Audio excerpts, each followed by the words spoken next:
changes in relation to their coaching staff. What does this mean for the rest of the staff and the status of Andrew Brunette? On this edition of the Locked On Florida Panthers podcast, David Dwork will be joining me to discuss this all and more on today's edition of the Locked On Florida Panthers podcast. Your Locked On Panthers, your daily podcast on the Florida Panthers. Part of the Locked On Podcast Network. Your team every day.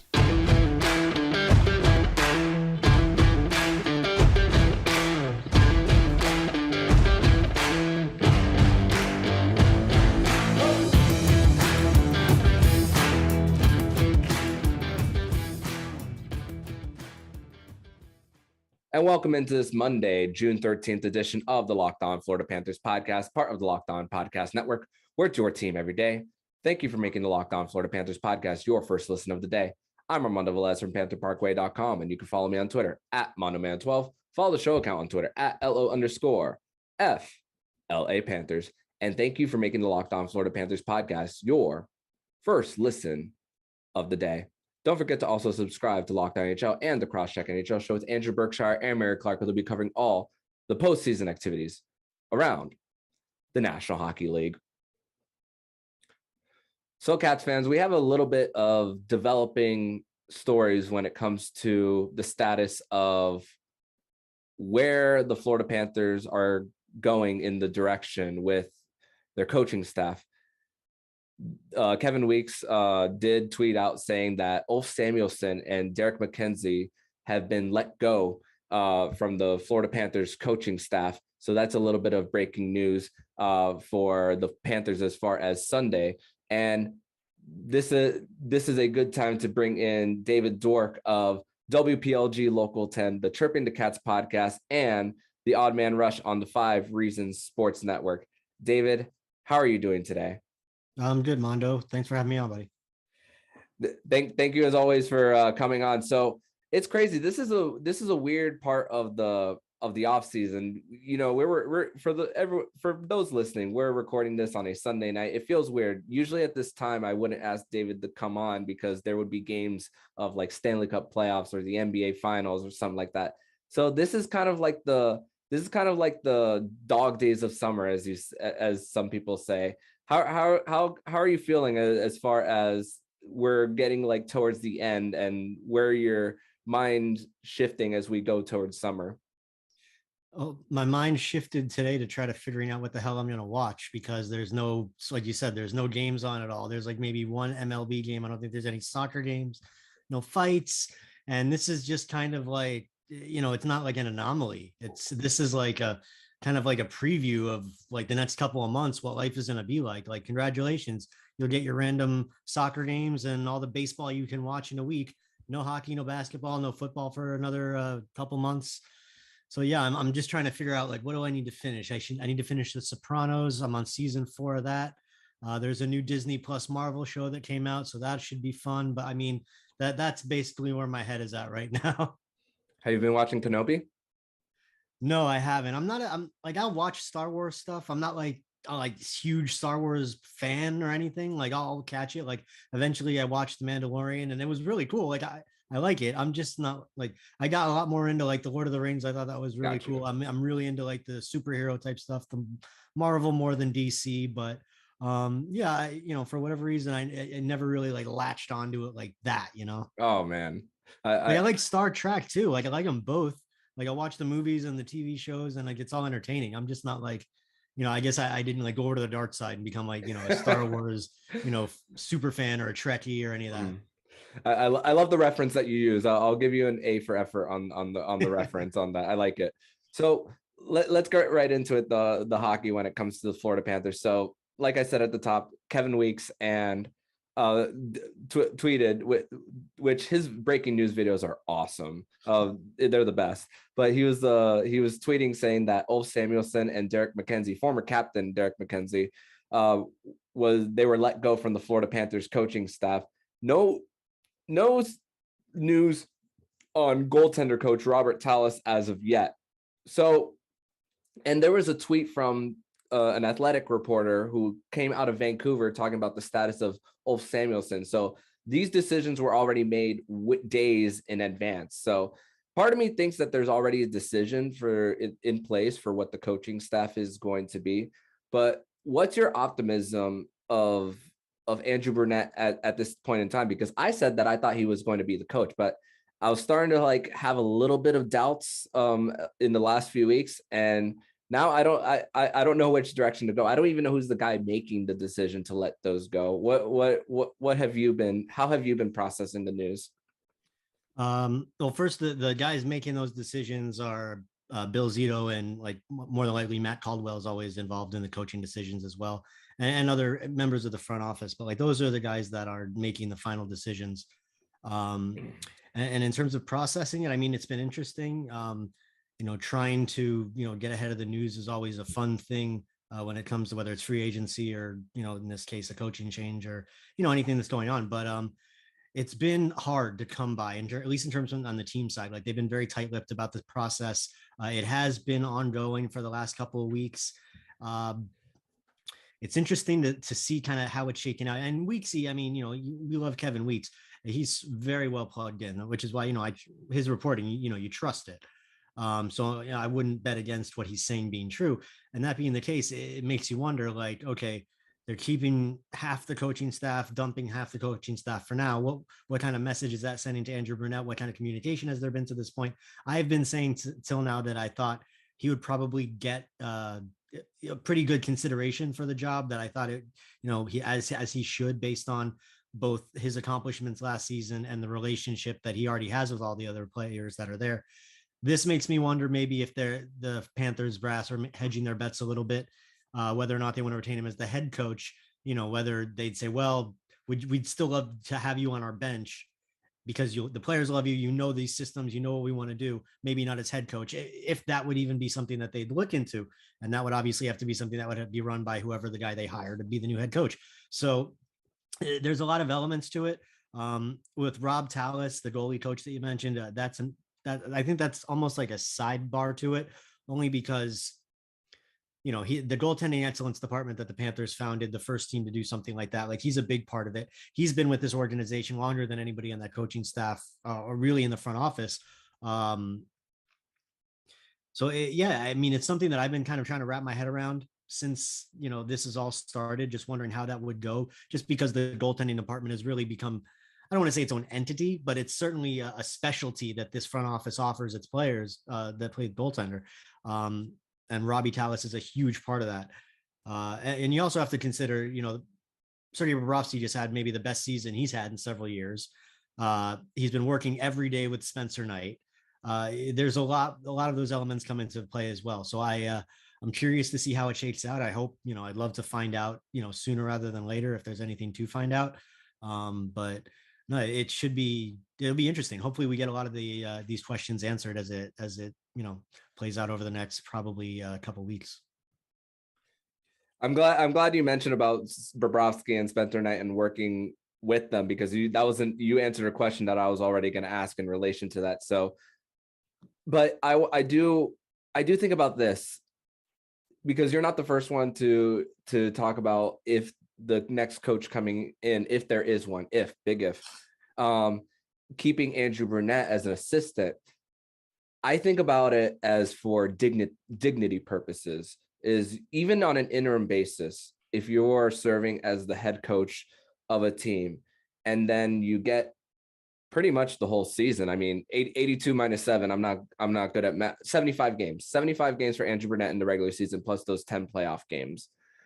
And then having to go back to being an assistant with that same team under the same management. If I'm in Andrew Brunette's position, I'm offered that, I think I walk away. I think about it like that. I mean, that's one way to look at it. Obviously every person is, everybody's wired a little bit differently. So you don't know how he would react.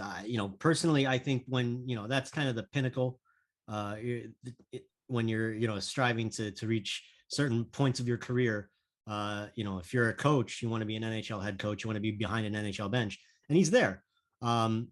You've got to take into consideration, well, I had one great interim season with a great team and we fizzled out in the playoffs. Is that enough to propel me to another job?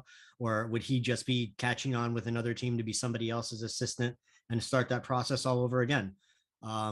He's obviously done some good things in terms of getting himself out there as a recognizable name in the head coaching hierarchy in the NHL. A Jack Adams finalist is nothing to sneeze at.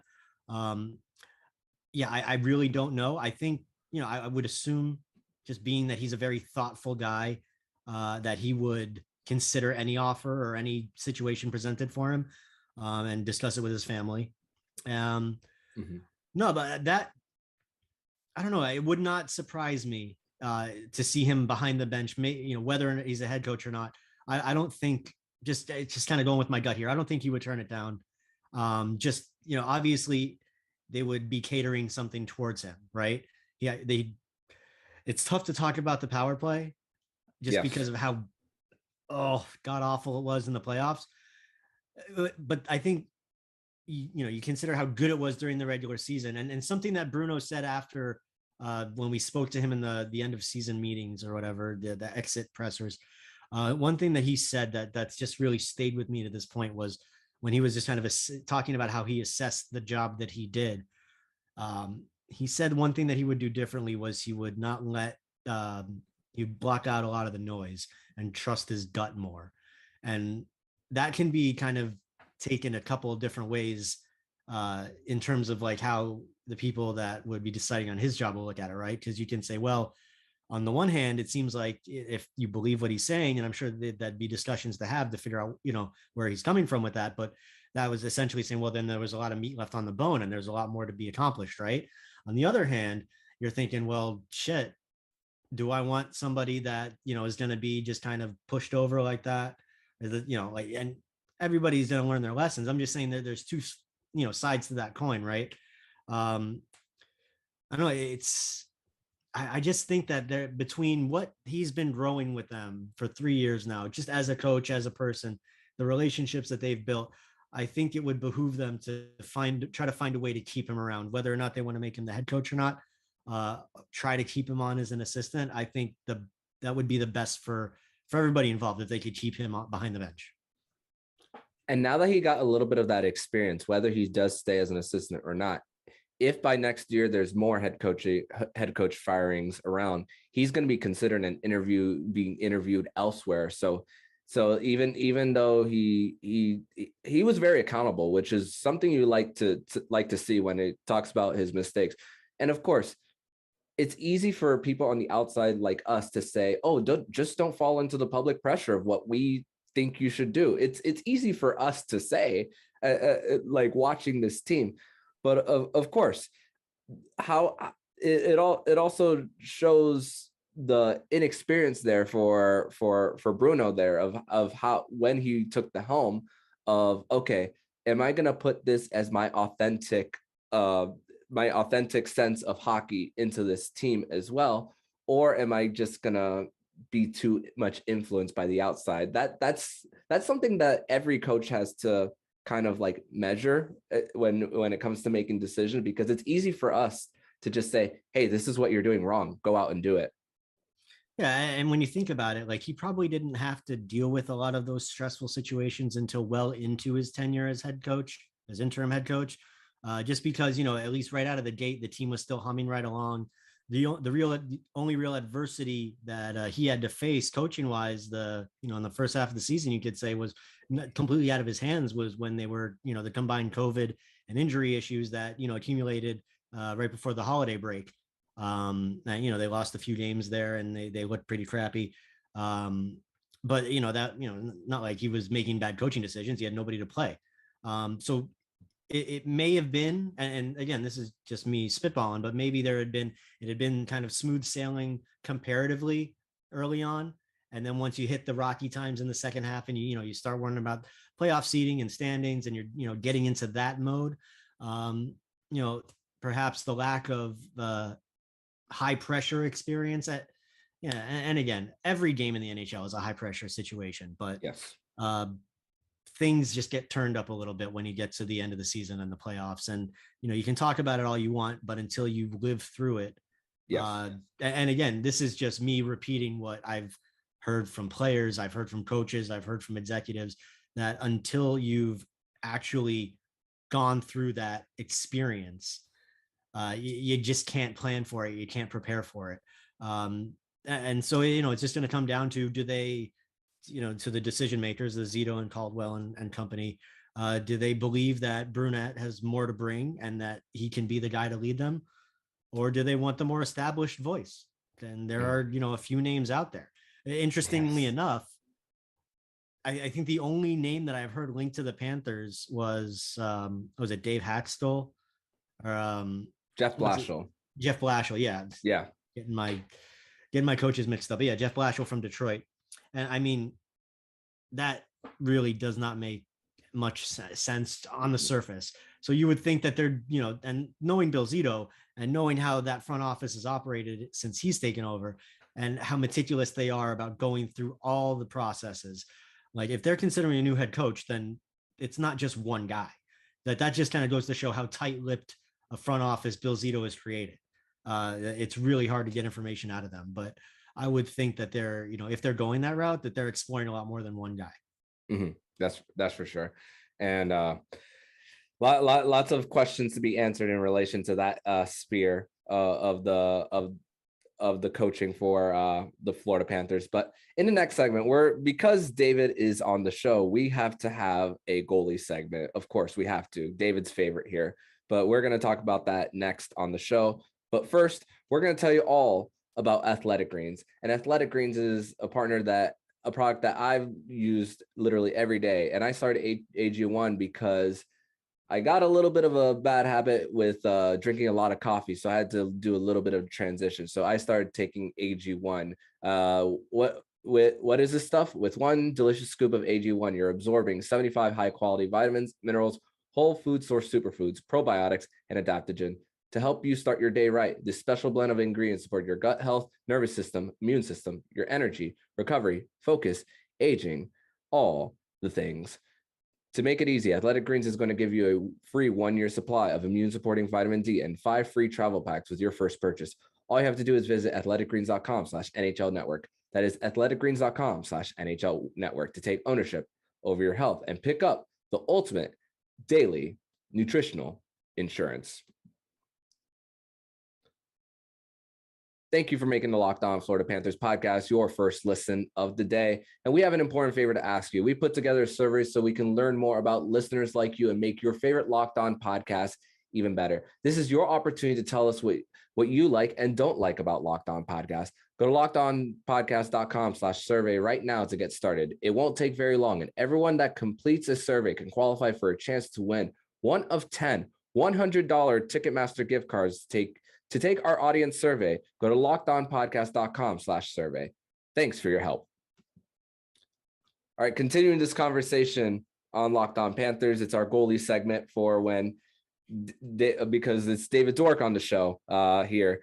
So I had this conversation about the goaltending a few weeks ago when Elliot Friedman first spoke about the Florida Panthers possibly putting in the groundwork to try to trade Sergei Bobrovsky mid-season.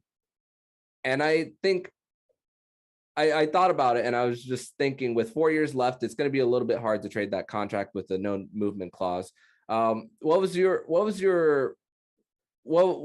take when you first heard about what that possibly could have been as a possibility mid-season? I think it just kind of like ties into what, like we were just saying about, Bill Zito and his front office, that they, do their due diligence on everything. I think, as good of a year as Bob had last season, he's, whatever you want to call it, not a $10 million goalie. I mean, for crying out loud, Andrei Vasilevsky makes $9.5 million a year, and he's the best goalie in, 2 solar systems. So, it doesn't surprise me at all to hear that the Panthers are, it's not even, it's necessarily exploring a trade, just seeing if there's any potential out there, anybody that would be interested in discussing, what a trade potentially could look like. Because I mean, who in their right mind wants to take on the back 4 years of an aging goaltender's contract when he's, has not come close to living up to that contract. Last season he did, but I mean, you would kind of cringe to think of him as a $7 or $8 million a year goalie, let alone a $10 million year goalie. So I don't want to say I don't see it in any way, just because I think as we've seen, Bill Zito and his guys are really good at what they do and can make magic happen.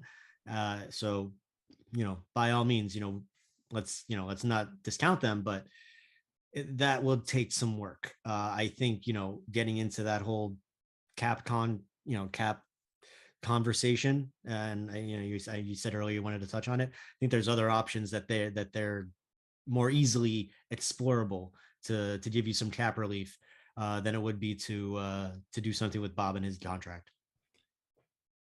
And I also think about it like this, because Spencer Knight does have one more year on his ELC and then he'll be an RFA. And I think of it as, if you combine your two goalies and divide the salary by two of what it would be, it's around like five-ish million dollars between the two guys. So when you really think about that department in general, it doesn't look too bad. What's gonna be the hard part for this Panthers team is going to be the year after, when Spencer Knight is going to get paid. And I also think about it this way. We saw Spencer Knight's fair share of struggles at the NHL level in the beginning of the season last year. Of course, the luxury of his ELC is that he can move up and down without having to use waivers, and it improve towards the latter part of the season. I mean, just as the trade deadline was approaching, he got a shutout against the Ducks, got another one as well towards the end of the season. And with the Panthers, we can't predict how good a goalie is going to be and how not good they're going to be from year to year. Like we weren't expecting this level of Sergei Bobrovsky this year after what we saw in the first two, and he was the least of the problems for the Panthers. But I just think if you also facilitate a trade for next season as well, and Spencer Knight is still on his ELC and he struggles, what's going to be the backup plan for the Panthers? That's kind of what I think about when he's on that final year. Well, you obviously would, if you're considering any move to trade Sergei Bobrovsky right now. I would find it hard to believe that would be made with the assumption that Spencer Knight was going to take over as your number one starter and go out there and play 50 to 60 games next season as a starting goalie. I don't that wouldn't make any sense to me right now, just because we haven't seen that from Knight yet. I don't think that they'd want to thrust him into that situation, considering he's still coming on. I mean, he's still just 21 years old. So but again, like there are serviceable goaltending options that you can pick up, whether it's in the free agent market and the trade market, of guys that are going to be making half of what Sergei Bobrovsky makes, and that can probably provide you with similar numbers. I mean, I wish I put a list together in front of me, but I made one earlier this season of the goaltenders that make in the $3 to $7 million range, and the talent pool that was in there statistically this season. So it's not a difficult sell in terms of finding the replacement. I would not think that Spencer Knight would be assumed to be that guy. And really, because once his entry level deal is up after this season, you'd think, what makes sense is like a 2 or 3 year bridge deal, gives him the opportunity to grow into what he would hope to be signing the really big deal, which at that time, what would he be, like 24, 25 years old? So even then, like, he could sign a big deal at that age for say 5-6 years, and he still would be eligible to sign another big deal in his early 30s, assuming his career goes the way it wants to go. So projection wise, since he started so young, he could be in line for a couple of big contracts. The bridge deal will be interesting to see how much he would earn. And that would, I think, would be based on what kind of year he has next year. If he goes out and has, a stellar year, I still wouldn't expect him to start more than maybe 35 games at the most next year. But if he goes out and he, puts up a nice win percentage, gets the save percentage above like 915, 920, gets his goals against down, anywhere close to 2, puts up those kind of numbers, and suddenly that bridge deal is not going to come nearly as cheap as it would have if he had another progressive, I'm young and I'm figuring things out season, which would be totally fine and expected. You always want to, when you talk about cautionary tales, at least in recent time, you always look at Carter Hart and the situation that he was put into in Philadelphia. It was nice to see him start to bounce back last year. It was not, it was discussed, it was written about that it was a tough mental edge for him, the pressure that they was putting on him. And Philly is a beast to play in. And it's, if you want to talk about sports curses, you could say Philly is a goaltending sports curse. just because they've struggled so hard to find that number one guy for so long. So I don't know. It's you don't think there's much flexibility when you talk about the Panthers goaltending situation, at least for the next couple of years. Hopefully, it would just be kind of a repeat of this year with Sergei Bobrovsky maintaining and Spencer Knight, continuing to progress. I think that's probably the best case scenario. I think so too. And the fact that what we talked about earlier about Rob Tallis and all, still no news about him letting go. It kind of gives me an indication that he could be back because, like you said, he's a big part of that goalie excellence department with what the Panthers made, and to keep that together. And again, the goaltending was the least of the problems for the Panthers in the postseason. So might as well run it. I don't think it's such a bad idea to run it back in that department of this team next year, especially with now let's talk about. It's funny because there's a goalie who got record numbers as far as a contract coming out of his ZLC and Igor Shesterkin just last year, and he made it all. He really carried his New York Rangers team to the conference final, even won the first two games. So it's all situational as well when it comes to it. So well, Shesterkin came from, he played several years in the KHL. He went to Gagarin Cup in the KHL. He lost out to Ilya Sorokin, who's now an amazing goaltender for the Islanders.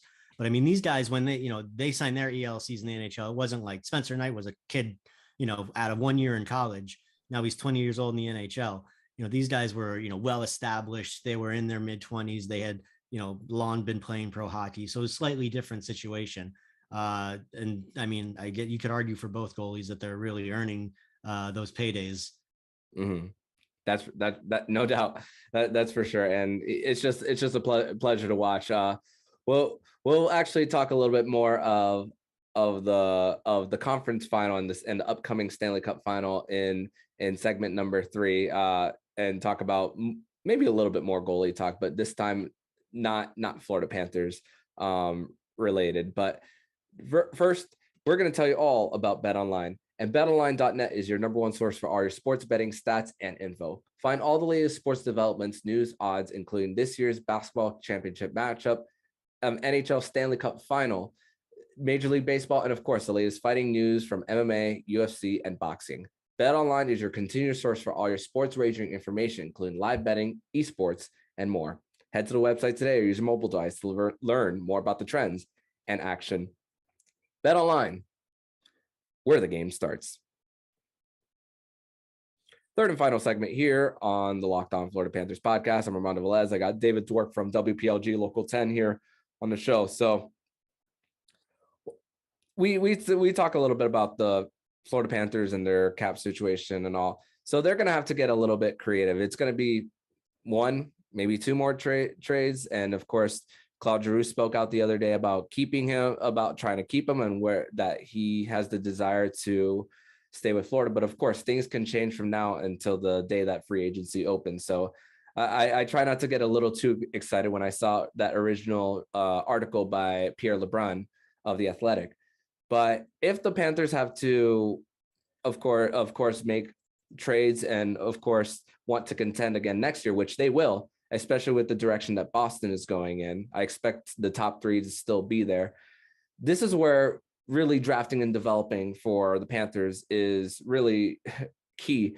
And I was just talking about Jeff Blashill the other day in relation to Steve Yzerman and what Steve Yzerman built in Tampa, and looking at all the players that he picked before Julian Breezewell took over.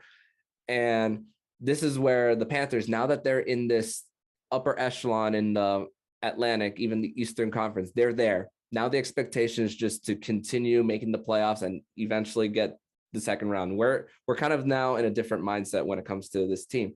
And drafting and developing is the key. And I was just thinking, as far as on the cheap for the Cats, that this is where we're gonna see maybe Grigory Denisenko maybe get another shot in the NHL to maybe be part of the team full time, but he missed part of the season this year. Cole Schwitt had one of his best season in the AHL. So what's your mind thinking when it comes to the players that are possibly making that next step to the Panthers? Because we didn't really see too much of that this year, of too many players being brought up and down for the Cats in the NHL level. Yeah, and they're really going to need their young guys to step up, just because they've dealt so much of their draft capital over the last couple of years. I mean, where they have no first round pick until 2025, I think it is. 1 second round pick between now and then. So it's going to be tough. And then when you really think about the prospect pool, it's not really that deep. Denisenko has not shown much in the, he's still only 21 years old, but he hasn't shown much in the opportunities he's gotten. You've seen more growth, I think, in the last year and a half from Alexei Heponiemi, who's a restricted free agent, that you would think the Panthers would bring him back, as he showed up nicely in some of his NHL action last year. And then you guys like you mentioned Cole Schwitt. You got Logan Hutsko, who's always been good wherever he's at. When he was Boston College, he's always seems to be battling injuries. But it'd be nice to see him get, full seasons under his belt. Justin Sourdiff is another one who's still playing junior. I think he's going pro starting next year. Correct. So yeah, you got to hope that guys like that step up. Defensively, Chase Pristy's he's a UFA at this point. Matt Kiersted's RFA.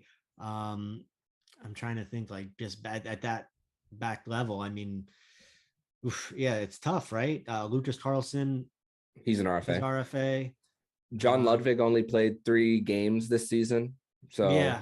And I mean, these are guys that we've been hearing about them for several years. You're wanting to see if maybe they're going to take that next step. And I think we haven't seen it the last couple of seasons, where I expected one maybe to see something at this level. But on the other hand, it's not like there's been much space for guys to make any kind of to stake any kind of a claim at this level. That's one area. And really defensively, there's not going to be a whole lot of space next season either, just because they've got, Ekblad, Weeder, Forsling, Montour, Gudis. These are all guys that are signed for next year already. So yeah, I mean, just kind of circling back to the point of your original question, they're going to have to get something out of those guys, those that, the Heponiamis or the Denisenkos, guys like that we mentioned, or, and maybe perhaps a little bit more reliable is just to count on Bill Zito to do what he's done, and to go out and find yourself another Carter Verhaeghe or another Ryan Lomberg, or, guys that you can, plant in at the bottom of your lineup that aren't going to be very expensive, but that, can play in your systems. So, just because that they've dealt their capital, I think this front office, at least at this point, has shown that they can make up for those moves based, just finding players, younger players. So I would expect to just kind of, just based on the options they have at their disposal, I would think that would probably be something that you'd see them when we get to the new league year after July 13, and we start getting into free agency. Perhaps they'll sign another few guys that we haven't really heard very much about, maybe aren't familiar with, and they turn out to really shine with this system. Yeah, and one of those moves was actually the other day, where the Panthers agreed with defenseman Cal Zalen. I hope I'm pronouncing that correctly. Defenseman who was a 5th round pick from the New York Rangers. And he played in the SHL, I believe yes, SHL. And had the most goals for a defenseman on his team. So that's a good sign for the Panthers. I don't know much about his game. Don't know much about him, but that's adding to the debt and trying to see, okay, it didn't work out for this team. Let's see what we can do and try to find something. I mean, you said it, Carter Verhaeghe didn't qualify an offer, and look what he's become. He's a first-line winger for the Panthers. Ryan Lomberg and his cap hit for Ryan Lomberg is very team friendly for the next 2 years, and this dude is such a grinder, Ryan Lomberg. He's a very likable player for the Panthers, and just a person who is just all effort for the Panthers. And those are the kind of guys you want, like towards like your bottom 6, especially for this team. So it's gonna be a little bit of just talking to people around the NHL and just saying, hey, what do you know about this guy? And then just having a conversation and just see if they can bring him in. I think Zito and his crew are very well plugged in. You've got a diverse staff of former executives. You've got former agents. You've got, a lot of analytical guys as well. They really know how to touch on all the right buttons. And to this point, at least, you've got to be thrilled with their batting average, their success rate. So again, like I said, it wouldn't surprise me at all to see this front office sign some players that we probably aren't very familiar with that will end up making an impact next season. It's just, that's the track record. Yep. They've earned it. Yeah. And just because they went for it and gave up all that draft capital this year and it didn't work out, it's hard to swallow when you look at how much future you gave up. But still, when you really believe in a team, as Bill Zito did, if you're doing it all over again, maybe you make a little bit of changes, but you still make that big move of bringing in like someone like a Claude Giroux, because that's leadership right there. That's a guy in the face-off circle as well. And with him and Barkov on the same line, and having one side here for face-off with one player and one side on the other, I would still make that move if hindsight is 2020, and I would still make that move. How about you? No, of course. You get an opportunity to swing for the fences, you take it. Like, this is a Panthers franchise that hasn't even been able to you couldn't even, you laugh. The Panthers are making moves at the deadline. No, like, they were in a position to make a run for a championship, and they went all in. And that's an amazing thing. It's a great opportunity for you to be there in that position. And no, you take that chance, 5 days a week and twice on Sunday, or whatever the phrases. But no, that's cool. And I mean, look, they've given up high picks in the past, and they've managed to retain the guys, whether it was, either one of the Sams, Bennett or Reinhardt. Man, it's been a long off season. Or Brendan Montour that they brought back in another trade from Buffalo. So, and like you said, there's Giroux would like to stay. Whether they can make it work financially, we'll see. Again, no discounting Bill Zito, but that he doesn't want to give away those draft picks just for rental players. So, keeping Giroux around would obviously go a long way towards making that trade have an even different perspective than it already does, which I think the Panthers, for what they got with Giroux, I mean, that's a trade that they were fortunate that he's the only team that he wanted to come to, and put Philadelphia in a difficult spot. Mm-hmm. It was pretty awesome knowing that, wow, they wanted to come to Sunrise, Florida. What? Oh, okay. Let's go. Okay. Before we get out of here, I want to talk a little bit about how you're feeling about the goalie matchup in the Eastern Conference Final, and then how are you feeling about this matchup for the Stanley Cup Final between the Colorado Avalanche and the Tampa Bay Lightning, which starts Wednesday at 8 p.m. Well, the goalies in the Eastern Final was awesome. It was a treat. It's great. Two of the best goalies in the world. And they really went toe to toe, and it's fun to watch. I mean, any fan of fan of hockey, you don't have to be just a fan of goaltending, but anybody that's been paying attention the last few years knows that if you want to geek out on goaltending, you watch Andrei Vasilevsky in the playoffs. That's when he goes from great to berserker mode, and it's ridiculous to watch. Like, you can't even, if you're a fan of a team that does not like the Lightning, it's hard to get mad just because it's so amazing. Like, it's really cool to see, and to watch like a young guy like Shesterkin shine on that kind of a stage. He's done it before in Russia, but he had never experienced it here in the States, in North America. So that was pretty impressive to watch.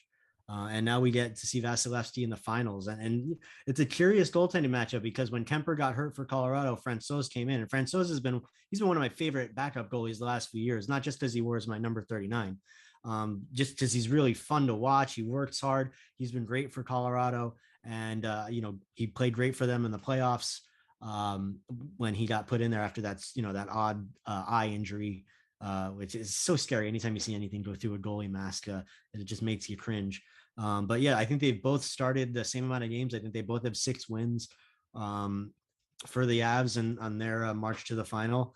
You would think that they'd go back to Kemper just because he's been their number one guy. But I mean, either way, they're in good hands, and I'm excited to see, because you think, Colorado's obviously got a great offense. Tampa, you used to think of Tampa as a great offensive team, right? But now it's like, man, this is a team that can really kind of turn things on their head, and they can clamp it down when they need to. And, it's the questions that they were asked about the Panthers. Can they change their style? Can they win a certain game in the playoffs? Well, Tampa is answering that question that they sure as hell can. So what's going to happen is Colorado, the ultimate test. Tampa had to shut down Toronto. They had to shut down the Panthers. What kind of test is Colorado going to have? And then also Colorado's been off for like a month, right? After sweeping Edmonton. And we saw how rusty Tampa looked at the beginning of their series with the Rangers after they swept the Panthers and had all that time off. So, a lot of intangibles come into play, but I'm excited to see how it plays out. And I'm just hoping that they throw haymakers at each other until, game 7, last man standing type deal. Yeah. And we think about how for the Panthers that they weren't able to beat Tampa Bay without Braden Point. Neither did the New York Rangers. And now he's progressing towards playing. Still no status on Nazem Kadri. It was originally reported that he was out for the season, but don't rule him completely out. So there's a itty bitty chance after getting surgery, after get that hit from Evander Kane in the conference final. So there's another factor when it comes to that. Sam Girard is not playing with a broken sternum as well. So there's a little bit of that on the other side. And Franco, you mentioned it. I'm also a fan of what Franco's as well. Late bloomer coming into the NHL in his late 20s to early 30s, and getting a chance to prove himself in the NHL level for that. So I put out a meme the other day of Princess Leia with quote saying, "Help me, Colorado Avalanche, you're my only hope," from the episode 4. So put that out there for the timeline blessing, because Kenobi's out as well. So it's topical. I got you. Yeah. So yeah, it's going to be a fun one. And it's funny because Corey Perry, the last 2 years he's been on the loser of the Stanley Cup Final, and now has a chance to also win with the Tampa Bay Lightning. So something's got to give here for the Tampa Bay Lightning and Corey Perry. Shades of Marian Hossa back in the day, till he finally won it with Chicago. Mm-hmm. Yeah, no doubt. So with this one, I haven't made a pick. I think I'm going to save that for Wednesday's show. But with home ice advantage, that's what the Avalanche have.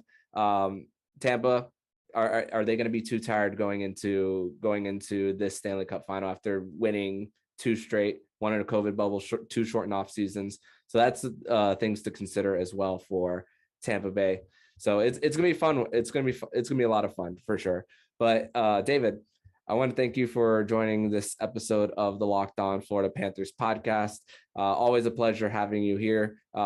For everyone listening, I'm sure people know you around the Panther sphere, but in case there are people who don't, tell everybody where they can follow you and your work online. Sure. And thank you again for having me on, Mondo. It's always good to catch up and chat and talk some hockey, even when we're not sitting at a bar with alcoholic beverages in front of us. It's still nice to chat. But yeah, you can find me on Twitter at David Dwork. You can find my written work at local10.com or on the Local 10 app. You can find it in any of your app stores on your favorite phone device. And yeah, I'm a contributor for 5 Reasons Sports. I had the Odd Man Rush last season. And yeah, I think that's about it. Right? Twitter, website, YouTube. Yeah, I think that checks all the boxes. Yep. And it's a very simple name to remember too. So make sure to follow him and his work online. Thank you, David, for joining. Hey man, anytime. Be good. And if you like what you're hearing, please subscribe to the podcast. You'll be notified every single time the Locked On Florida Panthers podcast jumps into your podcast feed. Don't forget to also subscribe to Locked On Fantasy Hockey and the Crosscheck NHL show with Andrew Berkshire and Mary Clark. Will be covering all the postseason activities around the National Hockey League. Thank you for making the Locked On Florida Panthers podcast your first listen of the day. And for your second listen of the day, make sure to listen to today's episode of Locked On NHL. Locked On NHL covers the playoffs like no other. Hear the latest news and opinions from local experts every Monday through Friday. It's free and available wherever you get podcasts. So I'm Armando Velez. with David Dwork. And you've been listening to the Locked On Florida Panthers podcast, part of the Locked On Podcast Network. We're your team every day.